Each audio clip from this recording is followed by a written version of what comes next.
বনের মধ্যে যদি আপনি কোনো বিষাক্ত সাপ দেখেন তাহলে কি করবেন? আপনি তখনই তার থেকে দূরে পালাতে চেষ্টা করবেন। আর এটা কেন করবেন? নিজের রক্ষার্থে। এই কথা আমি নয় মেনে নিলাম, কিন্তু নিজের জীবনে এটা করেন না কেন? আপনি যেখানেই যান, যে স্থানেই যান না কেন, প্রত্যেক সময় প্রত্যেক মুহূর্তে এমন বিষাক্ত সাপ আপনি অবশ্যই খুঁজে পাবেন। আর সেই সাপ নয় যাদের আপনি বনে খুঁজে পাবেন, এরা হলো সেই সাপ যা আপনাকে পাপ করতে বাধ্য করবে।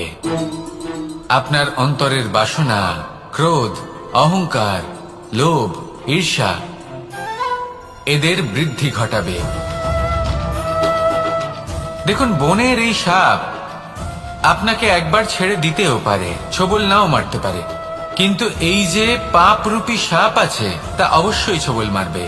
কর্ম যদি করেন তাহলে অবশ্যই ফল পাবেন। সেই জন্য যখনই কোথাও যাবেন, যদি এমন কাউকে দেখেন, যদি এমন কিছু দেখেন যে আপনাকে পাপ করতে বাধ্য করছে, তাহলে সেই মুহূর্তে সেখান থেকে পালিয়ে যান। যেমন বনের সাপ দেখে আপনি পালাতে থাকেন। সৎকর্মের রক্ষা অত্যন্ত আবশ্যক। আসুন আর আমার সাথে ভালোবেসে বলুন, রাধা রাধা। এই সংসারের সব থেকে বড় সুখ কি? কেউ বলবেন নিজের লক্ষ্য প্রাপ্ত করা, কেউ বলবেন ধন উপার্জন করা, কেউ বলবেন নিদ্রাই সব থেকে বড় সুখ, কেউ বলবেন রাজ্য লাভ করা, আবার কেউ বলবেন মাতার হাত থেকে খাবার খাওয়া, আদি ইত্যাদি। কিন্তু যদি সত্যি কথা বলি, এই সংসারের সব থেকে বড় সুখ হল সেবা করা। কখনো কাউকে সেবা করে দেখুন। এই সেবা দ্বারা অন্য কোনো মানুষের আশীর্বাদ লাভ করাতেই সুখ রয়েছে। আপনার সেবা ভাব দ্বারা যখন কোনো মানুষ নিজের অন্তরাত্মা থেকে আপনাকে আশীর্বাদ করে, তার থেকে বড় সুখ আর কিছুই নেই। কারণ প্রত্যেক মানুষের মধ্যে ঈশ্বর বাস করেন। নরের সেবাই হল নারায়ণের সেবা। নিষ্কাম সেবা করাই হল সব থেকে বড় সুখ। তাই নিজের অন্তরে সেবার এই ভাব জাগ্রত করুন। যে সুখের কথা আমি বলছি, সেই সুখ অনুভব করেই দেখুন। এই মন সুপ্রসন্ন হয়ে বলবে, রাধা রাধা। বায়ু পঞ্চতত্ত্বের মধ্যে তৃতীয় তত্ত্ব। কেউ একে সমীর বলে, আবার কেউ একে পবন বলে। প্রথম কথা হলো এটাই যে এই বায়ু আমাদের জীবন দান করে প্রতিদিন, প্রত্যেক মুহূর্তে। এই বায়ুর কারণেই আমরা নিঃশ্বাস নিতে পারি, জীবিত থাকতে পারি। এই বায়ুই হলো সেই যা সকল মেঘেদের একত্রিত করে একটি স্থানে আর বর্ষা ঘটায়। আর এই বর্ষার কারণেই এই ধরিত্রীতে অন্ন উৎপন্ন হয়। এই বায়ুকে দেখুন, কখনো এতটা সৌম্য যে আপনার কোনোই তফাৎ বোধ হয় না, আর কখনো কখনো এমন রূপ ধারণ করে ফেলে যে অনেক বড় বড় পর্বতের আকার পর্যন্ত বদলে ফেলে। এটাই হলো বায়ুর বিশেষত্ব। বায়ু শেখায় যে সময়ের সাথে সাথে বইতে থাকো, সকলকে জীবন দান করো, সকলকে সাহায্য করো, কিন্তু যখন বিপদ সামনে আসবে তখন দৃঢ় হয়ে সম্মুখীন হও। বাধা অনুযায়ী নিজেকে গড়ে নিতে হবে। আর কখন কতটা কঠোর হতে হবে, আর কখন কতটা সৌম্য হতে হবে, এটা বায়ুকে দেখে শিখুন। আর আমার সাথে ভালোবেসে বলুন, রাধা রাধা। এই সংসারের আরম্ভ থেকে এখনো পর্যন্ত এবং ভবিষ্যতেও একটা যুদ্ধ আছে, যা হয়ে চলেছে, চলতেই থাকবে। পাপ এবং পুণ্যের মধ্যে যুদ্ধ, সত্য এবং অসত্যের মধ্যে যুদ্ধ। এই যুদ্ধ চলেই আসছে। আর এই যুদ্ধে যারা লড়েন তাদের আমরা সবসময় জয় জয়কার করি। আর যারা এই জয় জয়কার করেন তাদের প্রত্যেকের একটা বিশেষ গুরুত্ব থাকে। যখনই কোনো যোদ্ধা যুদ্ধক্ষেত্রে ক্লান্ত হয়ে পড়ে, শক্তিহীন হয়ে পড়ে, তখন এরা জয় জয়কার করে, শঙ্খ বাজাতে থাকে। সেই যোদ্ধাকে অনুপ্রেরিত করে, শক্তি এবং সাহসে ভরিয়ে তোলে। আর তখন সেই যোদ্ধা সেই যুদ্ধকে এগিয়ে নিয়ে যেতে পারে। যখন শ্রীরাম লঙ্কা যাত্রা করার জন্য সেতু তৈরি করছিলেন, তখন একটা ছোট্ট মিষ্টি কাঠবিড়ালি নিজের মুখে মাটির টুকরো বয়ে নিয়ে গিয়ে তার সাধ্যমতো তাকে সাহায্য করছিল। শ্রীরাম দেখলেন এবং বললেন যে ও তো সবার মনোবল বৃদ্ধি করছে। সবাইকে প্রেরিত করছে। ও বলল যে আমি এত ছোট হয়েও যদি এই কাজ করতে পারি তাহলে আপনারা সবাই কেন পারবেন না। এটাই হলো সেই সকলের মাহাত্ম্য, যারা জয় জয়কার করেন, অনুপ্রেরিত করেন, সাহস যোগান। ওনারা সেই ব্যক্তি যারা একজন যোদ্ধার মধ্যে যুদ্ধকে জয় করার শক্তি প্রদান করেন। আসুন আমার সাথে ভালোবেসে বলুন, রাধা রাধা। আপনি কখনো কোনো বাজকে নিজের বাসা বানাতে দেখেছেন? এই বাজ যখনই কোনো বাসা বানায় তখন উঁচু গাছের ডালে বা কোনো পর্বতের শিখরে বাসা বানায়, অনেক উচ্চতায়। আর সেখানে তার সন্তানও জন্মগ্রহণ করে। যখন এই সন্তানেরা জন্মায় তখন এই বাজ খুবই ভালোবেসে এবং খুব সাবধানে এদের পালন পোষণ করে। নিজের ঠোঁট দিয়ে তাদের ঠোঁটে খাবার পরিবেশন করে। কিন্তু যেই সেই সন্তানেরা হৃষ্টপুষ্ট হয়ে যায় এবং সেই কথা বাজ নিজে বুঝতে পেরে যায়, সেই বাজ নিজেই সেই বাসা ছিন্ন ভিন্ন করে দেয়। সেই সন্তান যাদের সবেমাত্র ডানা গজিয়েছে, কিভাবে উঠতে হয় তারা জানে না, সেই সন্তানগুলিকে উচ্চতা থেকে ঠেলে দেয়। সেই সন্তান প্রথমে ভয়ভীত হয়ে যায়। তারা সামনে মৃত্যুকে দেখতে পেয়ে ভয়ের কারণে তাদের ডানা ঝাপটাতে থাকে। আর সেই প্রক্রিয়াতে সেই সন্তানগুলি উড়তে শুরু করে দেয়। এবার এই ঘটনায় আমরা কি শিক্ষা পেতে পারি? এটাই, যদি আপনি মাতা পিতা হন তাহলে নিজের সন্তানকে অবশ্যই স্নেহ করুন, কিন্তু তাদেরকে নিজের আঁচলের তলায় বেঁধে রাখবেন না। যদি আপনি চান আপনার সন্তান জীবনে উন্নতি করুক, তাহলে নিজের মুঠো থেকে তাদের স্বতন্ত্র করে দিন। এই সংসারে সংঘর্ষ করতে দিন। সেই সন্তান নিজেই বুঝতে পারবে যে জন্মের সময় পাওয়া ডানা কি করে ব্যবহার করতে হয়। আর আপনার চোখের সামনে আপনার সন্তান এই আকাশে উড়তে থাকবে। তাহলে আসুন আমার সাথে ভালোবেসে বলুন, রাধা রাধা। আমার জীবনে পরিচয় হয়েছে অনেক ব্যক্তির সাথে, ভিন্ন ভিন্ন ধরনের মানুষ। এনাদের সাথে আলাপ হয়ে খুব ভালো লেগেছে, অনেক শিক্ষাও লাভ করেছি। আমি তাদের সাথেও আলাপ করেছি যারা অনেক উচ্চ স্তরে পৌঁছে গেছেন, আবার তাদের সাথেও যারা নিজেদের জীবনে বিশেষ কিছু করতে পারেননি। তাদের সাথেও পরিচয় হয়েছে যারা সফল, আবার তাদের সাথেও যারা অসফল। এবার এই সবই একই রকম মনে হয়। এদের মধ্যে পার্থক্য শুধুই মানসিকতার। যখনই কোনো অসফল ব্যক্তির সাথে পরিচয় হয়েছে তখনই দেখেছি তাদের কাছে সবসময় একটা অজুহাত রয়েছে যে কেন তারা সফল হতে পারেননি। কখনো তারা দোষ দিয়ে থাকেন তাদের ভাগ্যকে, তাদের পরিস্থিতিকে, দোষারোপ করতে থাকেন তাদের মাতা পিতাকে, আত্মীয়দের, বন্ধু বান্ধবদের। কোনো না কোনো অজুহাত সবসময় এদের কাছে থাকে যে কেন তারা সফল হতে পারেননি। সেখানেই যখন সফল ব্যক্তির সাথে পরিচয় হয় তাদের কাছে সবসময় একটা কারণ থাকে যে কিভাবে এই সমস্যাগুলির ঊর্ধ্বে উঠে সাফল্য লাভ করা যায়। আর সেই কারণ হলো যে যাই হয়ে যাক না কেন সাফল্য লাভ করতেই হবে। যতই সংঘর্ষ করতে হোক না কেন, যতই সমস্যা আসুক না কেন, সফল আমাদের হতেই হবে। এটাই পার্থক্য মানসিকতার। সত্যি কথা বলতে আপনার আজকের এই মানসিকতা হলো আপনার আগামী ভবিষ্যতের ইমারতের ভিত। এই মানসিকতা যতটা প্রবল হবে, যতটা শুভ হবে, আপনার ভবিষ্যৎ ততটাই বিশাল এবং সুন্দর হবে। তাহলে সমস্যার উপর নয়, সাফল্যের উপর মনোযোগ কেন্দ্রীভূত করুন, জীবনে এগোতে থাকুন আর আমার সাথে ভালোবেসে বলুন, রাধা রাধা। মানুষের জীবনে দুই ধরনের আবেগ থাকে যা চিরকাল তার সাথে বসবাস করে। প্রথম, স্বপ্ন। দ্বিতীয়, অজুহাত। মানুষ হাজার হাজার স্বপ্ন দেখতে পারে। আমাকে এই কাজ করতে হবে, আমাকে ওখানে ঘুরতে যেতে হবে, আমায় জীবনে এই অসম্ভব কাজ বাস্তবায়িত করে দেখাতে হবে, আদি ইত্যাদি। এবার ঠিক যেমন স্বপ্ন দেখেন সেইভাবে অজুহাতও খুঁজে নিয়ে আসেন।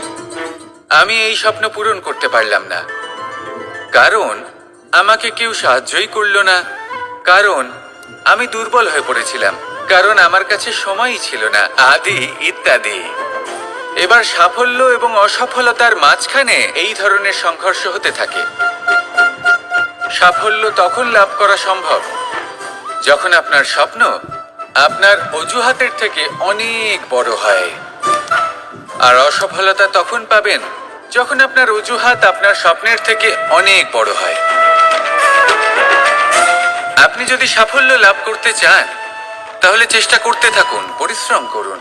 যদি অসফল হন তাহলে ভয়ভীত হওয়ার কোনো প্রয়োজন নেই। নিজের ভুল বুঝুন, তাকে শুধরে নিন, আবার চেষ্টা করুন।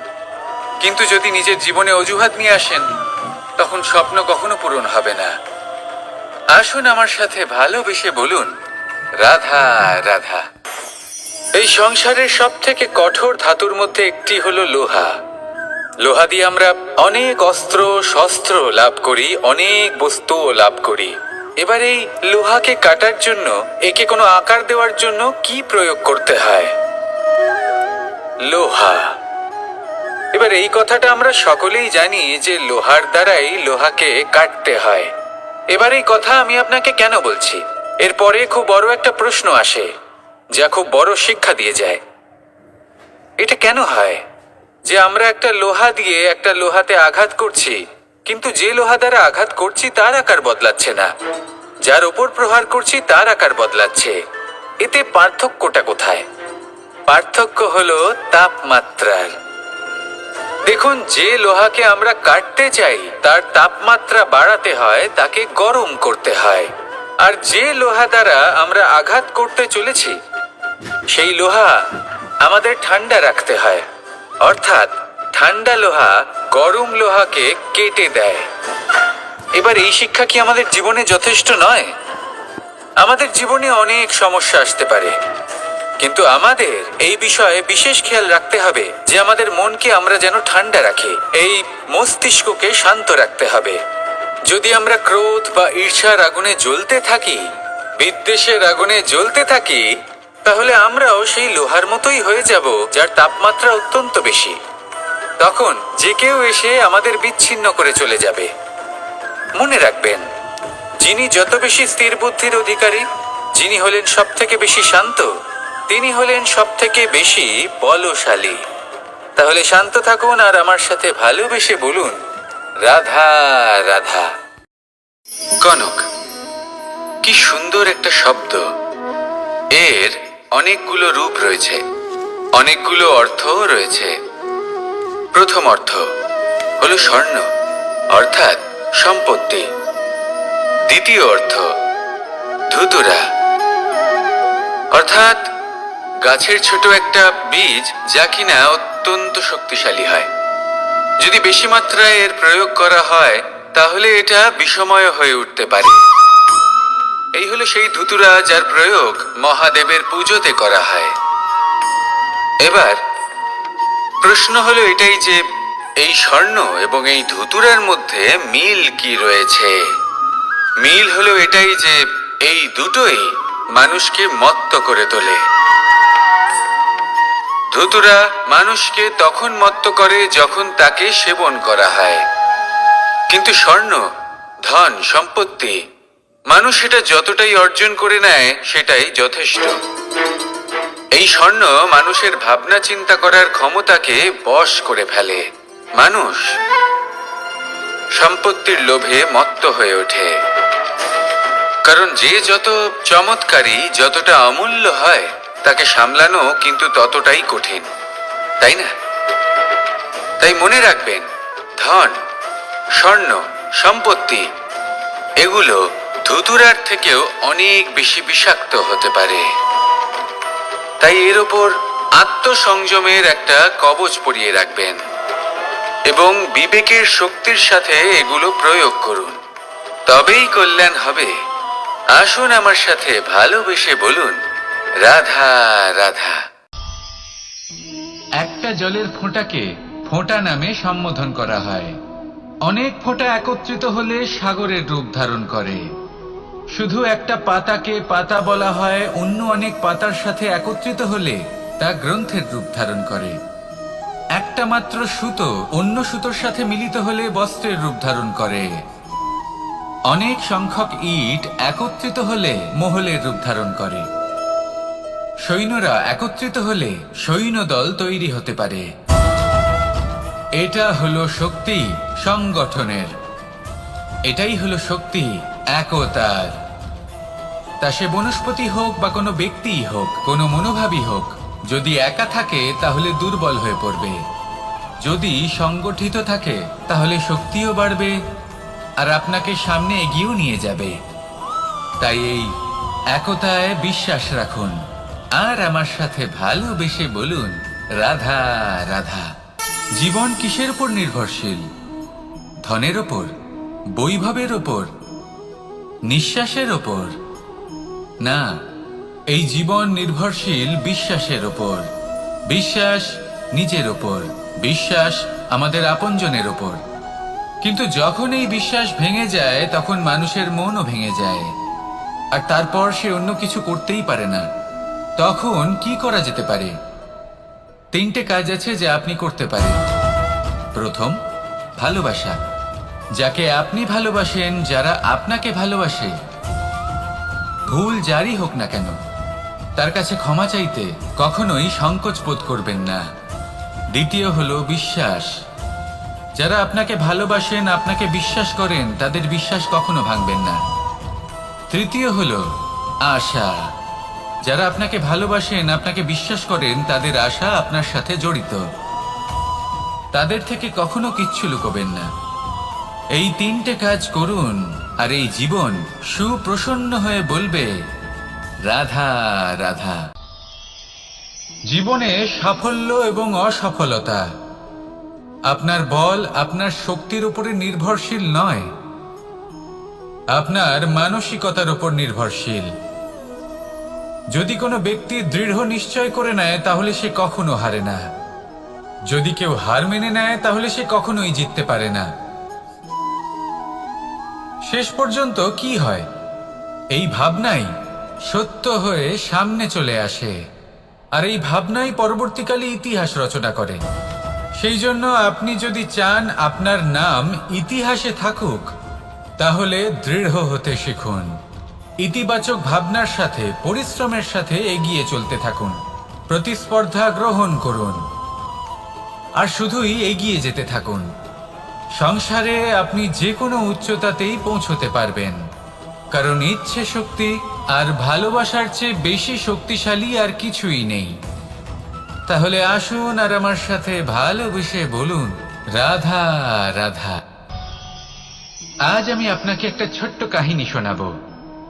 একবার আমি, রাধা আর দাদা, আমরা 3জনে মিলে লুকিয়ে একটা উপবনে গেলাম আম পেড়ে খেতে। অনেক পরিশ্রম করে আমরা ওখানে পৌঁছলাম আর আমরা আশ্চর্যচকিত হয়ে গেলাম এটা দেখে যে এবার তো আম পাকেইনি। এবার দাদা কি করলেন, একটা আম পাড়লেন আর সেটা চাখলেন আর উনি নিরাশ হয়ে পড়লেন। উনি বললেন যে এটা তো খুবই টক। তারপর রাধা একটা আম পাড়লো আর সেটা চেখে দেখলো আর রাধা উৎসাহিত হয়ে পড়ল। আমি রাধাকে জিজ্ঞেস করলাম, কি হয়েছে, তুমি এত উৎসাহিত কেন?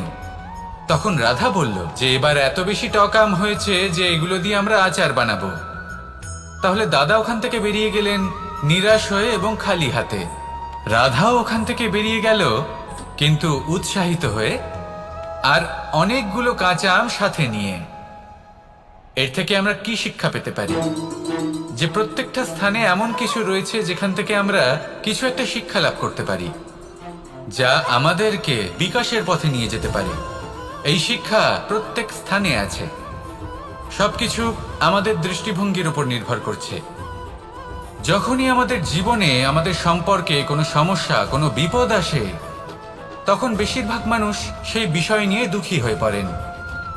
আর কিছু মানুষ এমনও থাকেন যারা শেষ পর্যন্ত তার সমাধান করেন, বিপদকে পরাজিত করেন, সম্পর্কগুলিকে আবার জুড়ে দেন।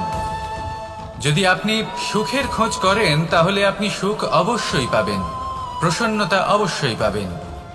যদি আপনি দুঃখ খোঁজেন তাহলে দুঃখ অবশ্যই পাবেন। এবার আপনি কি খুঁজতে চান, সেই চয়ন আপনারই। আসুন আর আমার সাথে ভালোবেসে বলুন রাধা রাধা। যখন সূর্যের অত্যাধিক তাপের কারণে এই ধরিত্রী শুষ্ক হয়ে যায়, তখন প্রতিবিম্ব আমরা এইভাবে দেখতে পাই।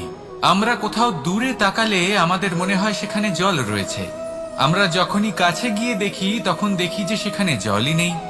তারপর যেই আমরা পেছনে ফিরে তাকাই আমরা দেখি যেখান থেকে আমরা এসেছি সেখানে জল পড়ে রয়েছে। এবার এই যে মরুতৃষ্ণা, তা কিন্তু শুধুই ভূমিতে নয়, আমাদের ভাবনা চিন্তার সাথেও এটাই হয়ে থাকে, অনেক সময় হয়ে থাকে। যে ব্যক্তি জল লাভ করার আশায় বসে থাকে সে কখনোই জল লাভ করতে পারে না, কিন্তু যে ব্যক্তি জল লাভ করার আশায় নিরন্তর পরিশ্রম করতে থাকে, ঘাম ঝরায়, সেই ব্যক্তি কোনো মরুভূমিতেও জল লাভ অবশ্যই করে। জীবনে যদি আমরা বড় কিছু লাভ করতে চাই তাহলে নিরন্তর পরিশ্রম করতেই হবে। পরিশ্রমের এই মনোভাব অত্যন্ত গুরুত্বপূর্ণ। এই মনোভাব আর দৃষ্টিভঙ্গি এ হলো অন্তরের গুণ। রূপ এবং প্রসাধন এগুলি হলো বাহ্যিক আবরণ। যে ব্যক্তি রূপের কারণে আপনাকে ভালোবাসে তা প্রকৃত ভালোবাসা নয়, কিন্তু যে ব্যক্তি আপনার আবেগ এবং মানসিকতার জন্য আপনাকে ভালোবাসে তাই হলো প্রকৃত ভালোবাসা। তাহলে এই কথাটা মনে রাখুন আর আমার সাথে ভালোবেসে বলুন, রাধা রাধা। সিংহকে বনের রাজা বলা হয়। অত্যন্ত শক্তিশালী হয় সে, তার পরিবারও খুব বড় হয়। কিন্তু যদি এমন হয় যে সিংহের পরিবারে নিজেদের মধ্যেই কলহ সৃষ্টি হয়, যদি তারা নিজেরাই লড়তে থাকে, তাহলে কি হবে? সিংহকে মেরে তার পরিবারকে মেরে ফেলে শেয়াল বনের রাজা হয়ে উঠবে। এবার এই কথা শুধুই সিংহের উপর প্রযোজ্য নয়, বরং প্রত্যেকটি ব্যক্তি, প্রত্যেক পরিবার, প্রত্যেক সম্প্রদায়, প্রত্যেক রাজ্যের ওপর প্রযোজ্য হতে পারে। পরিবারে যদি মতভেদ বেড়ে যায় তাহলে সেই পরিবার ভেঙে যেতে পারে। ইতিহাস এই বিষয়ের সাক্ষী। যদি সমাজের মানুষ নিজেদের মধ্যেই লড়তে থাকেন তাহলে কেউ রাজা হতে পারেন না, বরং অন্য কেউ সেই কলহের সুযোগ নিয়ে নিজে রাজা হয়ে বসেন। একতার গুরুত্ব বুঝতে শিখুন। ঘুরে ফিরে বিষয়টা এসে দাঁড়াচ্ছে সেই ভালোবাসায়, কারণ ভালোবাসাই হলো সেই যা সকলকে একসাথে বেঁধে তাদের আনন্দে রাখতে পারে। প্রেমের থেকে বেশি শক্তিশালী আর কিছুই নেই। তাই এই প্রেমকে নিজের মনে জাগ্রত করুন, নিজের পরিবারে বর্ষণ করুন, সমাজে বর্ষণ করুন, রাজ্যে বর্ষণ করুন, আর এই ভালোবাসার সাথেই বলুন, রাধা রাধা। বর্ষার ঋতু যখনই আসে আনন্দ এবং উচ্ছ্বাসে মন ভরিয়ে তোলে। কখনো আপনি এটা ভেবে দেখেছেন যে এই বর্ষা যা আমাদের মনকে উচ্ছ্বাসে ভরিয়ে তোলে সে নিজে কতটা পরিশ্রম করার পরে আমাদের কাছে আসে? নদী হোক, সরোবর হোক, সমুদ্র হোক, তাকে সূর্যের তাপ সহ্য করতেই হয়। বাষ্প হয়ে আকাশে উড়ে যেতেই হয়। আকাশে গিয়ে কঠোর শীতলতার সম্মুখীন হতেই হয়। সেই ঠান্ডা সহ্য করতেই হয়। আর তারপর এই বর্ষা আমাদের গায়ে ঝরে পড়ে, কারোর তৃষ্ণা নিবারণ করে, আবার কাউকে আশ্বাস দিয়ে যায়। সেইভাবে জীবনে যদি আমাদের কোনো বড় কাজ করতে হয় তাহলে আমাদের কঠোর এবং নিরন্তর পরিশ্রম করতেই হবে। আর যে ব্যক্তি এই পরিশ্রম করার পরেও কোনো একটি নির্দিষ্ট স্থানে পৌঁছে যাবার পরেও বিনম্র থাকেন, সেই ব্যক্তি অমরত্ব লাভ করেন। তিনি হলেন সেই ব্যক্তি যাকে সমগ্র সংসার ভালোবাসেন। তাহলে সবসময় মনের মধ্যে বিনম্র ভাব বজায় রাখুন আর আমার সাথে ভালোবেসে বলুন, রাধা রাধা। কোনো এক বস্ত্রে যদি ছোট্ট একটা ছিদ্র উৎপন্ন হয় আর যদি আমরা তার দিকে নজর না দিই তাহলে সময়ের সাথে সমগ্র বস্ত্র ছিঁড়ে যায় আর কোনো কাজে আসে না। যদি কোনো একটা নৌকাতে ছোট্ট একটা ছিদ্র উৎপন্ন হয় তাহলে সময়ের সাথে পুরো নৌকাই জলে ডুবে যায়। লক্ষ্যের দিকে অগ্রসর হওয়ার সময় একটা ছোট্ট ভুল আপনি যদি করে ফেলেন তাহলে আপনাকে তা লক্ষ্যের থেকে দূরে করে দিতে পারে। এমনটা এই সম্পর্কের সাথেও হয়ে থাকে। কোনো একটা ছোট্ট কথা, একটা ছোট্ট মনোমালিন্য যদি সম্পর্কে আসে এবং সেটা না মেটানো হয় তাহলে সেই সমগ্র সম্পর্কটা অনেক বড় বড় সম্পর্ক ভেঙে যেতে পারে। যদি আপনার সম্পর্কে ছোট্ট একটা ছিদ্র উৎপন্ন হয় তাহলে প্রেমের সূচ আর স্নেহের সুতো দ্বারা সেলাই করে ফেলুন, যাতে আপনার এই সম্পর্ক অটুট থাকে এবং প্রেম দ্বারা পরিপূর্ণ থাকে। আসুন আমার সাথে ভালোবেসে বলুন, রাধা রাধা। বর্ষা, কখনো অনুভব করে দেখেছেন এই বর্ষা? আকাশ থেকে বর্ষার ফোঁটা ঝরে পড়ে, মিষ্টি ফোঁটা, শীতল ফোঁটা, মনকে পবিত্র করে তোলে, ধরিত্রীর তৃষ্ণা নিবারণ করে, আশপাশটা সবুজে ভরিয়ে তোলে। এবার এই রকম জল আমরা কুয়ো থেকেও পেতে পারি। যদি আমরা ভেবে দেখি যে বর্ষা এবং কুয়োর জলের মধ্যে পার্থক্য কি, তবে পার্থক্য আছে। পার্থক্য হলো ভাগ্য এবং কর্মের। বর্ষা হলো ভাগ্য। প্রকৃতির যখন ইচ্ছে হবে তখন বর্ষা হবে, কিন্তু কুয়ো আমরা এমনি এমনি পাই না। কর্ম এবং পরিশ্রমের দ্বারা একে প্রাপ্ত করতে হয়। এই ধরিত্রীকে খুঁড়তে হয়, অনেক ঘাম ঝরাতে হয়, তবেই আমরা একটা কুয়ো প্রাপ্ত করতে পারি। এবার এই বর্ষা, এটা সারা বছর হয় না, কিন্তু কুয়ো এটা বছরের পর বছর আমাদের তৃষ্ণা নিবারণ করে। এবার এর থেকে আমরা কি শিক্ষা লাভ করি? এটাই যে আপনি ভাগ্যের ওপর বিশ্বাস রাখুন, কিন্তু নিজের কর্মের ওপর আস্থা রাখুন। কারণ কর্ম এবং পরিশ্রম আপনাকে এই সংসারের যে কোনো শিখরে পৌঁছে দিতে পারে। তাহলে নিরন্তর প্রয়াস করুন, কর্ম করুন, আর আমার সাথে ভালোবেসে বলুন, রাধা রাধা। ইচ্ছে বড়ই বিচিত্র জিনিস। এই ইচ্ছে যদি তা পূর্ণ না হয় তাহলে তা ক্রোধকে জন্ম দেয়, যদি তা পূর্ণ হয় তাহলে লোভকে জন্ম দেয়, যদি সময়ের মধ্যে পূর্ণ না হয় তাহলে শোককে জন্ম দেয়, আর যদি সময়ের পূর্বেই পূর্ণ হয়ে যায় তাহলে অহংকারকে জন্ম দেয়। সকলের ইচ্ছে থাকে, আপনারও অবশ্যই থাকবে, তা অবশ্যই পূরণ করবেন। কিন্তু একটা কথা মনে রাখবেন, আপনার এই জীবন এটা কোনোভাবেই আপনার ইচ্ছে পূরণ করার মাধ্যম নয়। এ হলো ধৈর্য সাধনের এক মাধ্যম, নিয়ন্ত্রণ করার এক মাধ্যম। নিয়ন্ত্রণ নিজের কামনার ওপর, নিজের ইচ্ছের ওপর, নিজের আবেগের ওপর। কারণ ইচ্ছে এটা হলো সেই অশ্বের মতো যা একবার লাগাম ছাড়া হয়ে গেলে, আপনার হাত থেকে যদি এই লাগাম বেরিয়ে যায় তাহলে তা আপনাকে সোজা বিনাশের পথে নিয়ে যেতে পারে। কিন্তু যদি আপনি একে নিয়ন্ত্রণ করতে পারেন তাহলে এটা আপনাকে সাফল্যের শিখরে অবশ্যই পৌঁছে দিতে পারে। তাহলে ইচ্ছেগুলিকে নিয়ন্ত্রণ করুন আর আমার সাথে ভালোবেসে বলুন, রাধা রাধা। আমরা আনন্দ লাভের জন্য ভালোবাসি মা বাবাকে, ভাই বোনকে, পরিবার পরিজনকে, বন্ধুকে, প্রেমিকাকে। আমরা চাই যে সকলে যেন আপন হয়ে থাকেন, আমাদের কাছে থাকেন। কিন্তু মানুষের একটা প্রবৃত্তি আছে যে তিনি যা লাভ করে ফেলেন তার মূল্য তিনি বুঝতেই পারেন না। যদি আপনার বাড়ির কাছে একটা মিষ্টি জলের সরোবর থাকে বা সুন্দর নদী থাকে, তাহলে জলের গুরুত্বটা কি আপনি তা বুঝতেই পারবেন না। সেইখানে আপনি যদি কোনো একটা মরুভূমিতে যান, আপনি অনুভব করতে পারবেন যে এক একটা ফোঁটা জলের কি গুরুত্ব, তার মূল্য কি। সুখের মুহূর্তে যদি আপনজনদের মনে রাখেন তবে দুঃখের মুহূর্ত নিজে থেকেই দূরে সরে যাবে। ভালোবাসা এবং তার সাথে স্মরণ করা, এটাই তো হলো জীবনের এবং ভালোবাসার আসল মূল্য। আসুন আর আমার সাথে ভালোবেসে বলুন, রাধা রাধা। ধন মানুষের জীবনের সব থেকে বড় প্রয়োজনীয়তা, সেই অস্ত্র যার দ্বারা মানুষের জীবনের অনেক সংকট দূর করে দেওয়া যেতে পারে, সেই মাধ্যম যার দ্বারা সংসারের সমস্ত জাগতিক সুখ স্বাচ্ছন্দ্য লাভ করা যেতে পারে। কিন্তু ধনের দ্বারা আমরা সবকিছু লাভ করতে পারি না। জাগতিক স্বাচ্ছন্দ্য আমরা লাভ করতে পারি, কিন্তু সুখ লাভ করতে পারবো না। সুখের উপকরণ আমরা লাভ করতে পারি, কিন্তু সুখের অনুভূতি লাভ করতে পারবো না।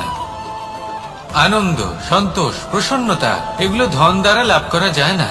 কিন্তু হ্যাঁ, আনন্দ, সন্তোষ আর প্রসন্নতার সাথে যদি কোনো কাজ করেন তাহলে অবশ্যই ধন লাভ করবেন। তাহলে আসুন আর এই প্রসন্নতার সাথে বলুন, রাধা রাধা।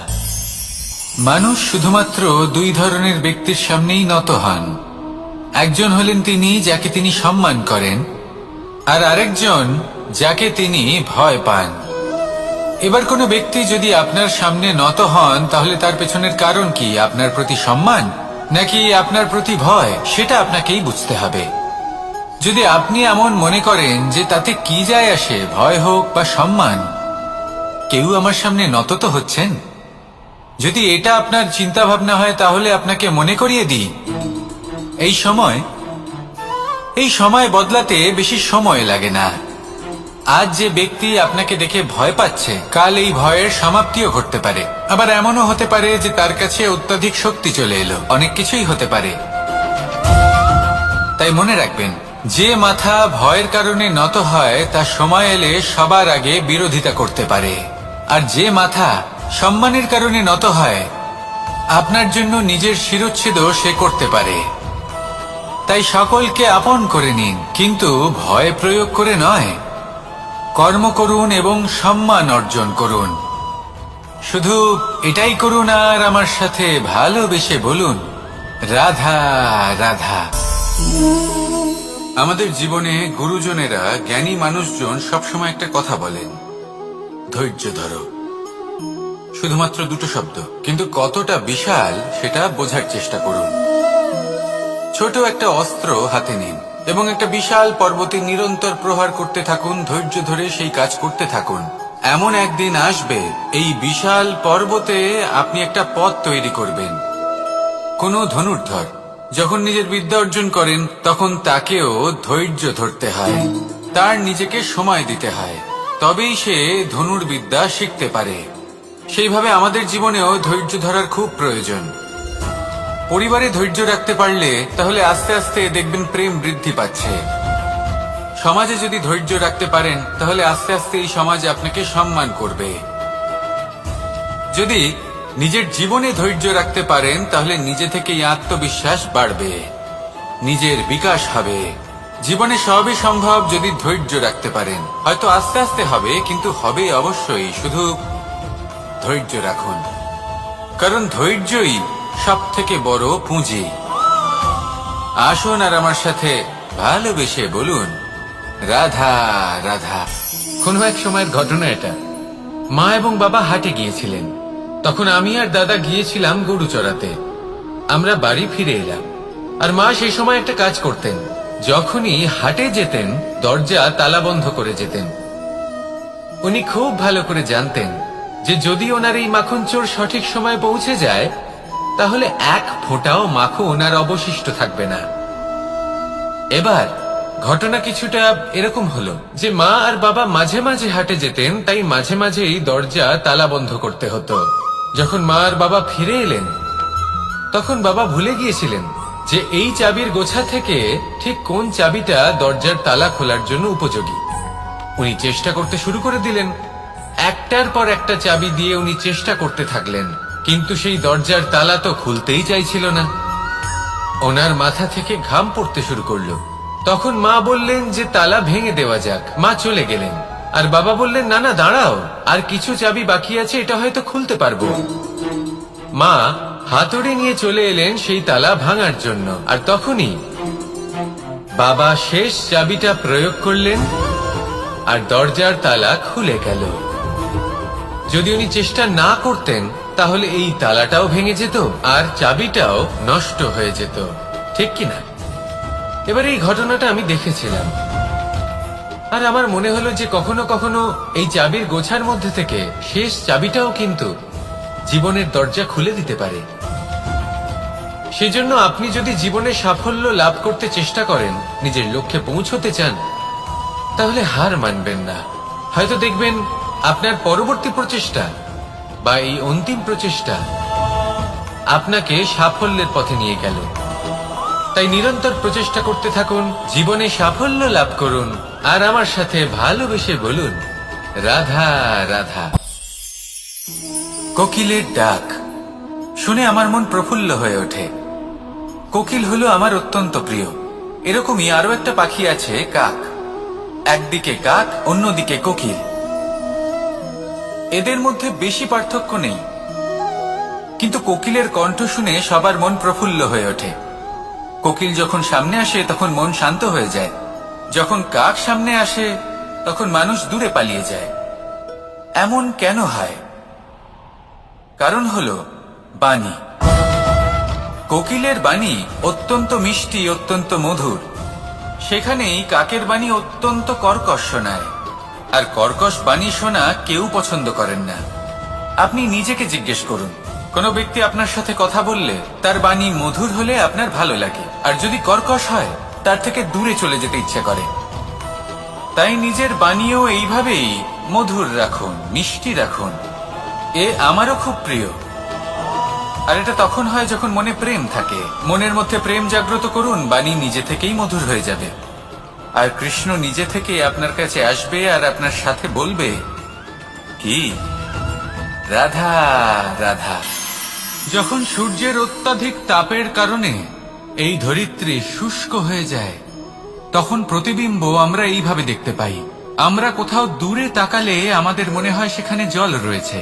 আমরা যখনই কাছে গিয়ে দেখি তখন দেখি যে সেখানে জলই নেই।